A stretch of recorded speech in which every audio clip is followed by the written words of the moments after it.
अध्याय दुसरा. कथासार. मच्छिंद्रनाथास दत्तात्रेय व शंकरांचे दर्शन. देवीचा उपदेश. सूर्यापासून वरप्राप्ती. ब्राह्मण स्त्रीस भस्मदान. शंकर व दत्तात्रेय वनात निघाले व वनशोभा पाहत पाहत ते भागीरथीच्या तीराने जात होते. तो त्यांची नजर मच्छिंद्रनाथाकडे गेली. त्याची स्थिती पाहून या कलीमध्ये दृढ निश्चयाने कडकडीत तप करण्याच्या त्याच्या वृत्ताबद्दल त्यांना फारसा विस्मय वाटला. मग आपण तेथे एके ठिकाणी उभे राहून शंकरांनी दत्तात्रेयास मच्छिंद्रनाथाकडे विचारपूस करण्यासाठी पाठवले.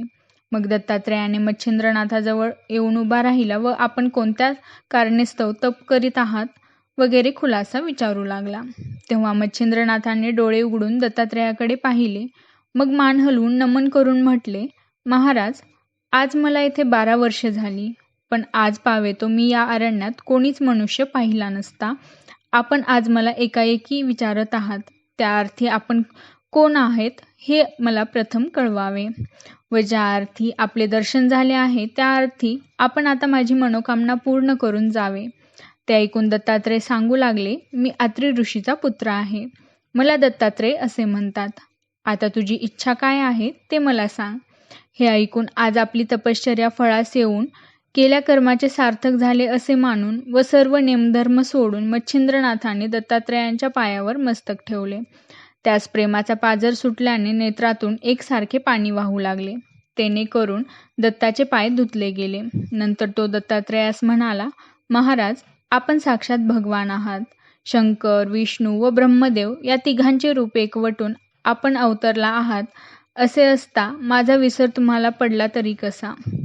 आता माझे सर्व अपराध पोटात घालून माझा अंगीकार करावा असे बोलून पुन्हा पुन्हा पाया पडू लागला.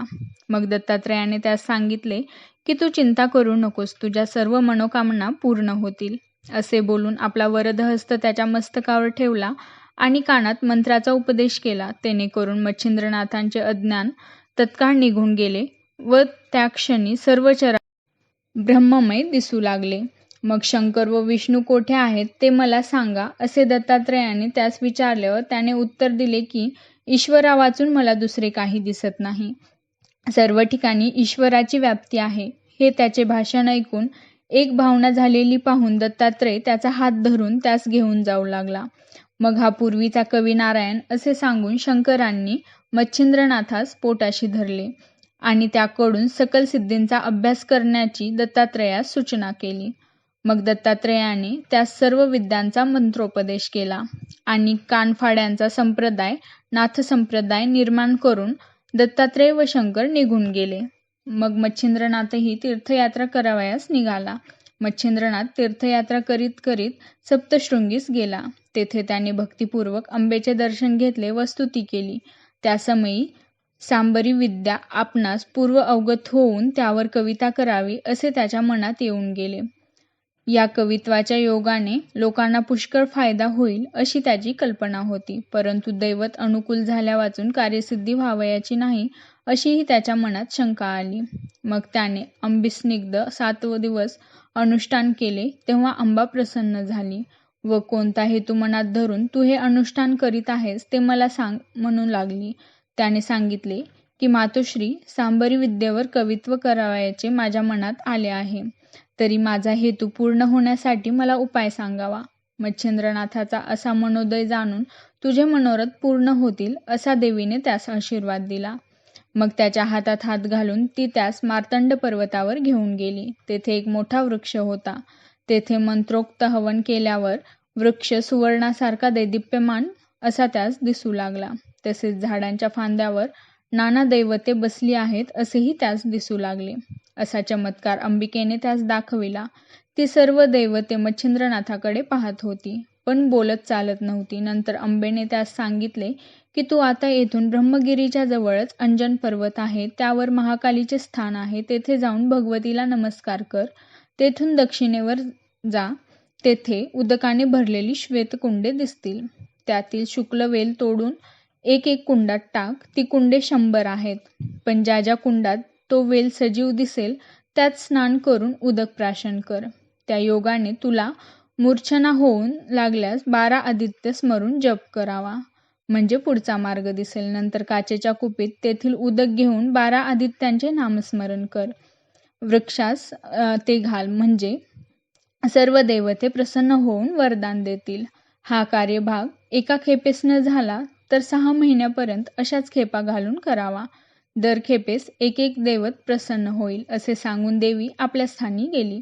पुढे मच्छिंद्रनाथ अंजन पर्वतावर गेला. त्याने महाकाळीचे दर्शन घेतले. शुक्लवेल घेऊन कुंडे पाहावयास लागला. इतक्यात देवीने सांगितल्याप्रमाणे 100 कुंडे त्याच्या पाहण्यात आली. त्यात त्याने शुक्लवेल टाकला. पुन्हा परत येऊन पाहू लागला. तो आदित्य नामक कुंडात टाकलेल्या वेलास पाने आलेली दिसली. मग त्याने त्यात स्नान केले व उदक प्राशन करताच त्याच मूर्छना आली. म्हणून त्याने देवीच्या सांगण्याप्रमाणे 12 आदित्यांचा नामस्मरणाचा जप चालविला. इतक्यात सूर्याने त्याच्या जवळ जाऊन कृपादृष्टीने पाहून त्यास सावध केले आणि मस्तकावर हात ठेवून तुझे सकल मनोरथ पूर्ण होतील म्हणून वर दिला.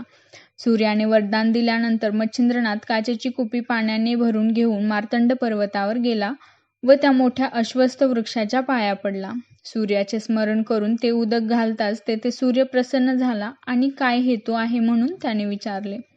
तेव्हा त्याने सांगितले की कविता करावी असे माझ्या मनात आहे, तर त्वा साह्यभूत होऊन मंत्रविद्या सफळ करावी. मग सूर्य त्याचे हेतू पूर्ण होण्यासाठी एका सर्वस्वी साह्यभूत झाला. याप्रमाणे मच्छिंद्रनाथाने 7 महिने एजा करून सारी दैवते प्रसन्न करून घेतली आणि साबरी विद्येचा एक स्वतंत्र ग्रंथ रचून तयार केला. मच्छिंद्रनाथ तीर्थयात्रा करीत फिरत असता बंगल्यात चंद्रगिरी गावास गेला. तेथे सुराज म्हणून एक ब्राह्मण होता. त्याच गावात सर्वोपदयाळ या नावाचा एक वसिष्ठ गोत्री गौड ब्राह्मण राहत असे. तो मोठा कर्मठ होता. त्याच्या स्त्रीचे नाव सरस्वती. ती अतिरूपवती असून सद्गुणी आहे, पण पुत्र संतती नसल्या कारणाने नेहमी दिलगीर असे. त्या घरी मच्छिंद्रनाथ भिक्षेकरता गेला. त्याने अंगणात उभे राहून अलख हा शब्द केला आणि भिक्षा मागितली. तेव्हा सरस्वती बाहेर आली. तिने त्यास आसनावर बसविले आणि भिक्षा घातली. नंतर आपली सर्व हकीकत सांगून संतती नसल्याने दिलगीर आहे असे त्यास सुचविले आणि काही उपाय असला तर सांगावा म्हणून विनंती करून ती त्याच्या पाया पडली. तेव्हा मच्छिंद्रनाथास तिची दया आली. मग त्याने सूर्यमंत्राने विभूती मंत्रून ते भस्म तिला दिले आणि सांगितले की हे भस्म रात्री निजते वेळी खाऊन निज. हे नुसतेच भस्म आहे असे तू मनात आणू नको. हा साक्षात हरिनारायण जो नित्य उदयास येतो तो होय. तो तुझ्या उदरी येईल. त्या तुझ्या मुलास मी स्वतः येऊन उपदेश करीन. तेने करून तो जगात कीर्तिमान निघेल. सर्व सिद्धी त्याच्या आज्ञेत राहतील. असे बोलून मच्छिंद्रनाथ जावयासाठी उठला. तुम्ही पुन्हा परत कधी याल असे म्हणून तिने विचारले. तेव्हा मी 12 वर्षांनी परत येऊन मुलास उपदेश करीन असे सांगून मच्छिंद्रनाथ निघून गेले. सरस्वतीबाईस भस्म मिळाल्यामुळे अत्यंत हर्ष झाला. तिने ती राख आपल्या पदरास बांधून ठेवली. मग ती आनंदाने शेजारणीकडे बसावयास गेली. तेथे दुसऱ्याही 5-7 बायका आल्या होत्या व संसारासंबंधी त्यांच्या गोष्टी चालल्या होत्या. त्यावेळी तिनेही आपल्या घरी घडलेला सर्व वृत्तांत त्यांस सांगितला आणि त्या कानफोड्या बाबाने सांगितल्याप्रमाणे मी भस्म शेणात खाल्ले असता मला पुत्र होईल काय असे म्हणून विचारले. तेव्हा एक जणीने तिला सांगितले, त्यात काय आहे? असल्या धुळीने का पोरे होतात? तू अशी कशी त्याच्या नादाला लागलीस कोण जाणे.